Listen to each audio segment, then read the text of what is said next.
वंदे पुरुषोत्तमम। आज देवी पक्ष के चतुर्थ तीसरा दिन है और वैसे आज अष्टमी और नवमी दोनों पूजा आज मां का किया जा रहा है। और इस देवी पक्ष में शुरू होते हैं महालया से के बाद से, और फिर देवी का बोधन। बोधन का अर्थ ठाकुर जी कहते हैं कि उनको आह्वान करना, अपने हृदय में उनको बोध करना, अर्थात उनको जीवंत करना कि कोई चीज है। तो बोधन उस ज्ञान का जागरण करना कि वो मातृ रूपिणी नहीं है, वो मिट्टी के मूर्ति नहीं है, वो केवल फोटो की मूर्ति नहीं है, वो मृण्मयी नहीं है, वो चिन्मयी है, उनमें चेतना है। इससे बोध से शुरू होता है। मां को दुर्गा नाम से आख्यायित की जाती हैं। दुर्गा दुर्गति नाशिनी, जीवन की जो दुर्गति है उस दुर्गति को नाश की जाती हैं। यहां पर ह्रीं और श्रीं का प्रयोग किया जाता है। यहां पे श्री का एक अर्थ होते हैं वध करना, एक अर्थ इसके ह्रीं का होता है वध करना, और एक अर्थ होता है सुंदर। ये सब सुंदर हैं। संपूर्ण ह्रीं संपूर्ण जगत के वो सृष्टि करता है, संपूर्ण जगत को वो सृष्टि करती हैं, वो देवी शक्ति हैं। और इस देवी शक्ति के रूप में उनकी आराधना की जाती है। परम दयाल की भावधारा में देवी की पूजा कैसे होनी चाहिए? ठाकुर जी कहते हैं कि इनको जीवंत रूप से हमें पूजना है। हमें ये समझना है कि मैं जब अपनी मां को जीवंत रूप से पूजता हूं, तब जाकर के हमारे अंदर जो असुर प्रवृत्तियां हैं, जैसे चंडा, मुंडा, शंभु, निशंभु, ये सब जो प्रवृत्तियां के रूप में हैं, इस प्रवृत्तियां को मर्दन करने के लिए, अर्थात इसको मारने के लिए एक एक अस्त्र हमारे पास, देवी जी के पास 10 भुजाधारिणी और 10 अस्त्रों को दिखाया गया। ये अलग अलग असुर की निवृत्ति के लिए, प्रवृत्ति रूपी जो असुर है उसकी निवृत्ति के प्रतीक ये मां के शक्ति के हाथ में है। तो यदि उस शक्ति को हमारे अंदर उत्पन्न ना करे, तो वैसे प्रवृत्ति रूपी जो असुर हैं उनको दोलित हम कैसे करें? तो उसे करने के लिए हमें मां दुर्गा की आराधना करनी होती है, शक्ति रूप की आराधना करनी होती है। 10 भुजा, ठाकुर जी कहते हैं कि वो मां इतनी तीव्रता से कार्य करती हैं कि अब एक मां को 10 बच्चे भी हैं तो कोई कष्ट नहीं पाते हैं। मां की इतनी व्यस्तता होती है जैसे 10 हाथ से मां काम कर रही हैं। ऐसे ये प्रतीक है मां का। ये जो परिवार है, देखो सब कुछ है मां के इस परिवार में, और मां की पूजा में सब कुछ लेते हैं, सब कुछ की प्रयोजन होती हैं, क्योंकि मां ये दिखाना चाहती हैं कि मां ही सब कुछ है, ये संपूर्ण जगत ही मां ही है। इसीलिए कहते हैं या देवी सर्वभूतेषु मातृरूपेण संस्थिता नमस्तस्यै नमस्तस्यै नमस्तस्यै नमो नमः।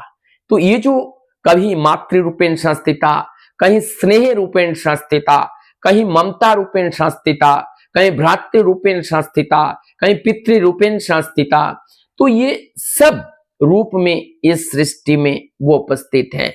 इस भाव को हमें समझना पड़ेगा कि मां क्या है। ये हमने दुर्गा सप्तशती में भी जो स्तुति है, वो स्तुति में भी यही स्तुति की गई है कि सर्वत्र ही मां है। तो जब सर्वत्र मां है, उस मां को हमें समझना पड़ेगा। ये जो दुर्गा पूजा का प्रचलन है, देवघर में भी होते हैं, बांग्ला में 1355 से, और अंग्रेजी में 1947 से जब ठाकुर जी वहां देवघर से आए और वो हिमायतपुर से आए देवघर के लिए, और उसके बाद से जो है दुर्गा पूजा का आयोजन होने लगे। और इस दुर्गा पूजा में 4 दिन पूजा होते हैं, और इस पूजा में ठाकुर जी के पास जाकर के सभी लोग प्रार्थना करते थे कि ठाकुर जी आप इस पूजा के बारे में कुछ बोले। तो ठाकुर जी इस पूजा के बारे में कुछ बोलने के लिए ठाकुर जी बाणियां देते थे, ठाकुर जी के इसमें बाणियां देते थे, और उस बाणी अलग से संग्रहित करके रखा हुआ है। देवी के बोधन पे हर दिन एक एक नए नए बाणी देते थे, और उस बाणी के अंदर देवी की सारी व्याख्या, जैसे चंडी में स्तुति में उनकी सारी व्याख्या है, वैसे ठाकुर जी के इस बाणी में भी वो व्याख्या है। मुझे तो आज ऐसा लग रहा था कि ठाकुर जी की जहां जहां देवी पूजा हो रही है, एक ग्रंथ है देव देवी से ठाकुर दृष्टिते, ये देवी प्रसाद मुखोपाध्याय दादा का लिखा हुआ है। मुझे ये मेरा मानना है, जहां दुर्गा पूजा हो रहा है उसको ठीक ठीक अगर समझना है तो इसमें देवी के बारे में, माँ दुर्गा के बारे में जो इसमें 8-10 पेज का जो लिखा हुआ है, निश्चित रूप से इसको पाठ होना चाहिए। और उसके बाद जो ठाकुर जी ने जो बाणियां दिए हैं, उस बाणी का अगर किसी के अहंकार ना हो, किसी के मन में कुछ तरह का मतलब ग्लानि भाव ना हो, तो निश्चित रूप से अगर इस दुर्गा स्तुति जैसे चंडी पाठ करते हैं, उसमें भी अगर दुर्गा की इस भावार्थ को जो बांग्ला में लिखा है, इसको अगर पाठ किया जाए तो वास्तव में समझ में आएगा माँ देवी क्या है, बोधन क्या है, बलि क्या है। जो बलि के पक्ष में ठाकुर जी नहीं थे, ठाकुर जी बलि का अर्थ बोलते हैं वर्धन, और इस वर्धन का मतलब हमारे अंदर जो प्रवृत्ति मुखर चलन है, उस चलन को हमें खत्म करना है, बलि उसका देना है, बलि और किसी का नहीं। ठाकुर जी कहते हैं जगत जननी माँ है, जिसकी चीटी भी एक संतान है, तो उस चीटी को मारने के माँ के सामने मरते हुए माँ देख सकती हैं? नहीं दे सकती हैं। तो इसलिए माँ बलि नहीं चाहती हैं, माँ बलि चाहती हैं अपने अंदर जो प्रवृत्ति है उसकी बलि चाहती हैं। तो ये बात को हमें समझना पड़ेगा। विसर्जन की बात ठाकुर जी कहते हैं, विसर्जन का मतलब होते हैं विशेष रूप से अर्जन करना। क्या विशेष रूप से अर्जन करना? शक्ति रूपिणी माँ जो है, उस जो दैत्य मर्दिनी जो माँ है, और उनकी जो शक्ति है, शक्ति को हमारे अंदर सब ट्रांसफर करना है, हमारे अंदर लाना है, और हमारे अंदर लाने के लिए जब हम लेते हैं तभी हम विसर्जित कर सकते हैं। बोलते हैं माँ का विसर्जन करना भी यही विसर्जन होते हैं। नहीं तो देवी मूर्ति को पानी में हमने विसर्जित कराया, पानी में दे आया, सब कुछ हो गया, ऐसे नहीं। ऐसे ही दक्षिणेश्वर कालीबाड़ी में जो रानी रासमणी का जो मंदिर था, वहां पे माँ काली की जब एक बार टांग टूटी, तभी सारी पूजा सभी पंडितों ने विचार करके कहा खंडित मूर्ति को पूजा नहीं किया जा सकता है। तब रानी रासमणी को अच्छा नहीं भाया कि इतने दिन से जिसका पूजा कर रहे हैं, आज इसको कैसे मैं गंगा के पानी में बहा दूं।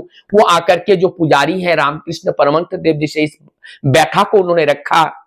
रामकृष्ण देव जी ने कहा कि मां अगर तेरे दामाद की टांग टूट जाए तो क्या तू अपने दामाद को गंगा के पानी में बहा के आएगी और उसके बाद नई दामाद लाएगी? ये बात मां को क्लिक किया, और तब जाकर के पुनः उसी मूर्ति के रामकृष्ण देव जी कहते हैं तू तेरे मां को हमें दे दे, मैं सुंदर करके इसके पैर को ठीक कर दूंगा, देखना और कोई कष्ट नहीं होगा। ऐसे करके दोबारा ऐसा किया।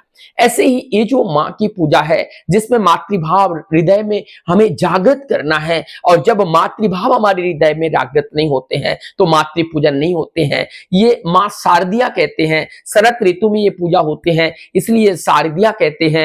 या ये दैत्य मर्दिनी है, इसलिए इसे मर्दिनी कहते हैं, दुर्गा कहते हैं। इनके कई नाम से आख्यायित की जाती हैं। हमने देखा वहां पे बहुत सारे जो देवी माँ के जो परिवार है, कितने हैं, सबको लेकर के वो सुंदर भाव से रह रहे हैं। और उसके साथ साथ शिव जी को ऊपर, अर्थात जो सृष्टा है, जिन्होंने जगत को सृष्टि किया है, माया जगत को सृष्टि किया है, और उस परमेश्वर जो शिव है, उस शिव को सर्वोपरि रखा है, क्योंकि उन्होंने इस जगत को सृष्टि किया है।